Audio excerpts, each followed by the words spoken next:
The scene unfolds in the grand hall of an upscale department store, a space that exudes luxury and opulence. Crystal chandeliers hang from the ceiling, casting golden hues onto polished marble floors while soft melodies drift through the air, weaving an atmosphere of refinement and tranquility. Shoppers move gracefully, arms laden with designer bags, exchanging hushed whispers about exclusive offers and the latest trends. Amid this sea of affluence sits Jessica Carter, a young black girl in a wheelchair, positioned near the entrance. Her eyes dart around with a mix of curiosity and innocence, her dark curls neatly tied back into a ponytail framing her radiant face. She wears a bright yellow dress that mirrors her warm smile, and toys are scattered across her lap, remnants of her efforts to entertain herself as she waits for her father. Humming softly, Jessica is lost in her imagination, blissfully unaware of the bustling world around her. Occasionally, her laughter rings out like sunlight breaking through clouds, a joyful sound sharply contrasting with the muted murmurs of nearby adults. Unbeknownst to everyone, including Jessica, her father, Judge Malcolm Carter, stands at the edge of the hall, quietly observing. Dressed casually yet impeccably in a tailored blazer and dark jeans, he blends seamlessly into the crowd. Despite holding one of the most esteemed positions in the city, today he chooses anonymity, savoring a rare respite from his judicial duties. His piercing gaze sweeps the room, capturing every detail, every interaction. Malcolm, a tall man who radiates dignity, feels a surge of pride watching Jessica. Her resilience and strength shine despite the challenges posed by her disability. Thoughts of societal prejudices gnaw at him. He knows all too well the harsh realities she will inevitably face, but he hopes moments like these will instill in her a deep sense of confidence and self-worth.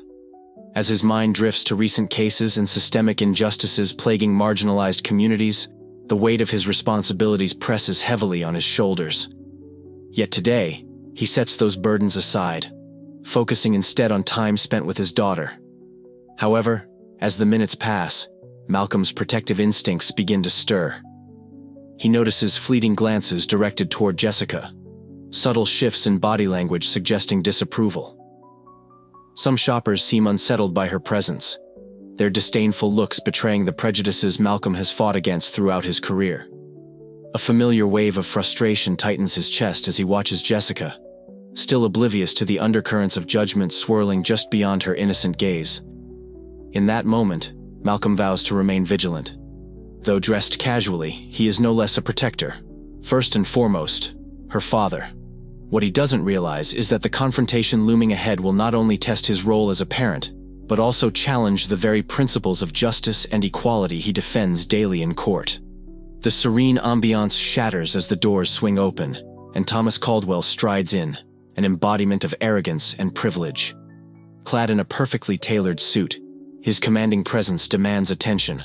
With deliberate swagger, head held high and shoulders squared, he exudes an aura of superiority, leaving no doubt that he is a man accustomed to bending the world to his will.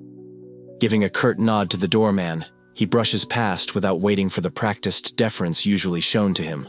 Caldwell, a figure who naturally draws eyes, is no stranger to this high-end establishment. Known as one of its most loyal and influential patrons, he carries an aura of authority that precedes him. The staff knows him well. His preferences are met with precision, often underscored by subtle reminders of his importance.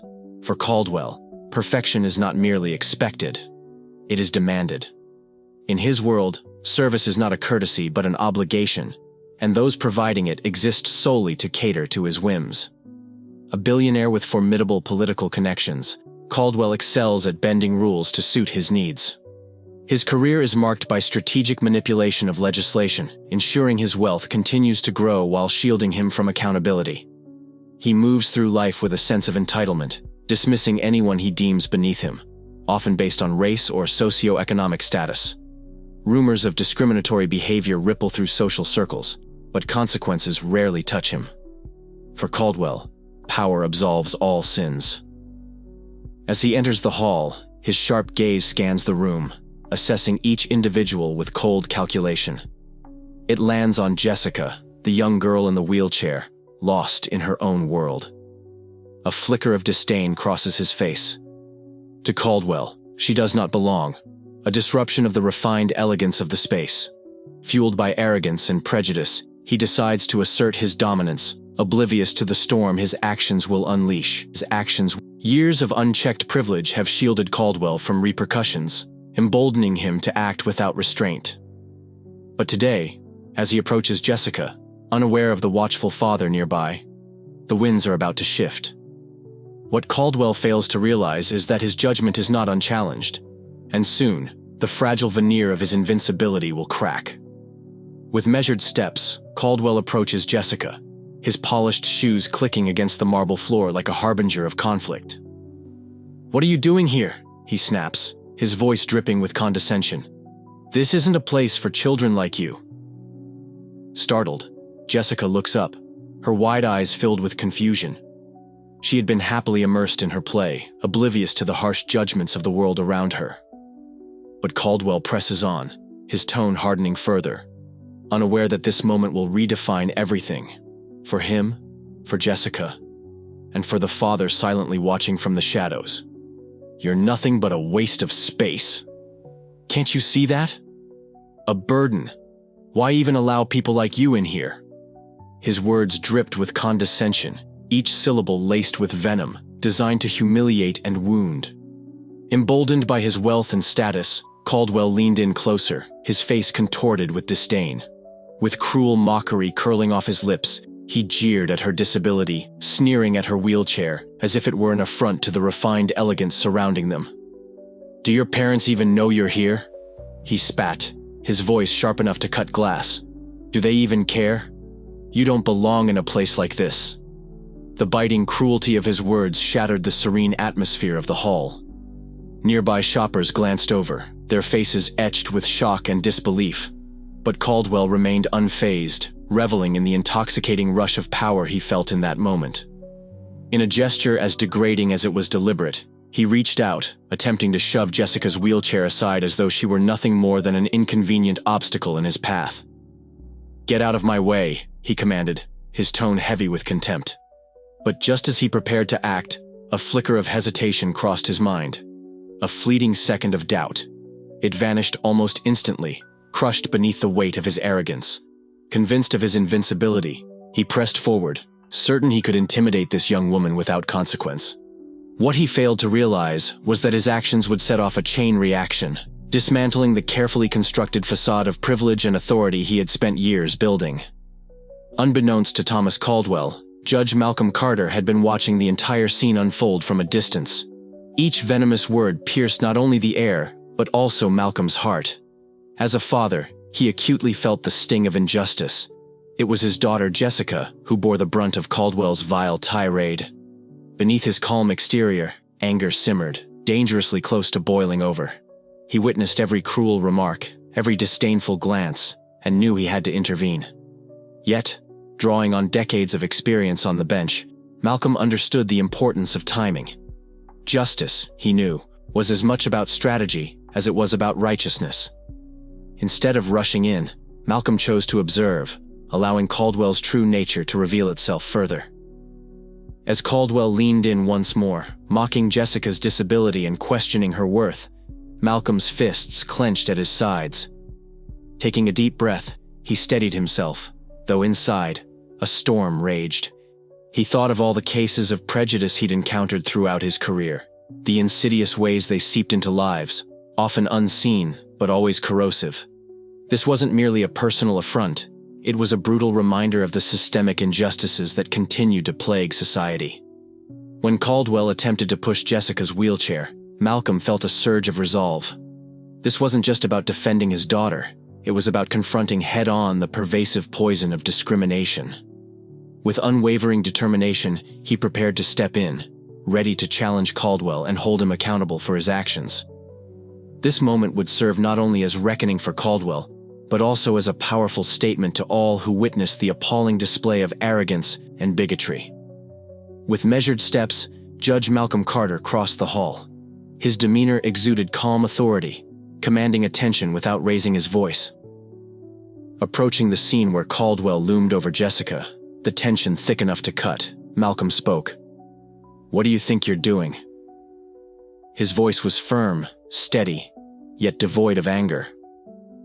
Caldwell, still wrapped in his illusions of superiority, briefly glanced up, surprised. With a dismissive wave of his hand, he brushed Malcolm off, underestimating the man before him. "I'm handling a situation," Caldwell replied, his arrogance palpable. "This girl is taking up space in a place she clearly doesn't belong. Someone had to say something." Malcolm listened patiently, standing tall and unyielding. His presence drew the attention of the surrounding shoppers, who began to turn their heads, intrigued by the unfolding confrontation. Caldwell, oblivious to the shifting tide, continued to dig his own grave, spewing disrespectful comments steeped in ignorance and bias. Each word fueled Malcolm's quiet fury, but he remained composed, fully aware of the gravity of the moment. Finally, as Caldwell seemed to exhaust his vitriol, Malcolm took one more step forward. His expression was resolute, his voice dropping to a measured, even tone. "Let me clarify something for you," he said. "That's my daughter you're talking about. Jessica belongs here as much as anyone else." The revelation hung in the air, and Caldwell's confidence wavered. Malcolm continued, his words deliberate and cutting. "I am Judge Malcolm Carter, a respected figure in this community. Your behavior is not only unacceptable, but it has consequences." The atmosphere shifted palpably. Nearby shoppers leaned in, curiosity piqued as Malcolm stood firm, ready to hold Caldwell accountable for his actions. In that moment, Caldwell's arrogance began to crumble. The weight of Malcolm's authority bore down on him, and the full realization of his misdeeds began to dawn. As Judge Malcolm Carter's words sank in, Thomas Caldwell's face drained of color. The arrogance that once defined him evaporated in an instant. Eyes wide and visibly shaken, he stammered, desperately trying to backtrack. "I didn't mean... She was in the way. It was a misunderstanding." But his frantic attempts at justification rang hollow, mere echoes of his earlier bravado. Unimpressed by Caldwell's feeble excuses, Malcolm stepped forward, his imposing presence silencing the room. Raising his voice so everyone could hear, he declared, "This isn't a misunderstanding. It's racism and intimidation. Your actions today have revealed who you truly are. A man who believes he can bully others because of their race or disability." The nearby shoppers, initially shocked into silence, now nodded in agreement, recognizing the truth in Malcolm's words. Caldwell's weak attempts to regain control failed as Malcolm continued to denounce his behavior, making it clear that such acts would not go unpunished. The balance of power had completely shifted, leaving Caldwell to face, for the first time, the public ramifications of his prejudice. Stripped of the protective cocoon his wealth once provided, the confrontation between Judge Malcolm Carter and billionaire Thomas Caldwell escalates into a riveting spectacle. Store employees and onlookers gather, drawn by the commotion, their disbelief palpable as they watch Malcolm stand unwavering before Caldwell, exposing the man's disgraceful behavior for all to see. The atmosphere shifts subtly but powerfully, from shock to solidarity. Discreet glances of support are exchanged among the crowd, directed toward Malcolm, while looks of disdain settle on Caldwell. With calm authority, Malcolm ensures every detail of Caldwell's actions is laid bare. "This," he declares, his voice resonating through the hall like a gavel striking true, "is a lesson in accountability. No one is above reproach, not even those who believe their fortune shields them from consequences." His words ripple through the audience, forging an unspoken unity against Caldwell's arrogance. Murmurs of disapproval grow louder until a store manager steps forward, phone in hand, summoning security. Under Malcolm's firm guidance, they approach Caldwell, whose bravado crumbles into visible panic, his face pale, sweat beading on his forehead as reality sinks in. "You can't do this," Caldwell protests, desperation seeping into his tone. But Malcolm's gaze remains resolute, leaving no room for negotiation. Flanked by security, Caldwell is escorted out of the building, his earlier swagger replaced by humiliation. The crowd watches silently, some nodding in approval, others offering quiet applause as the billionaire exits, a shadow of the figure he was just moments ago. The opulent hall, once steeped in luxury, now hums with echoes of justice served. Caldwell's meticulously crafted reputation lies shattered, exposed before the very public he sought to dominate.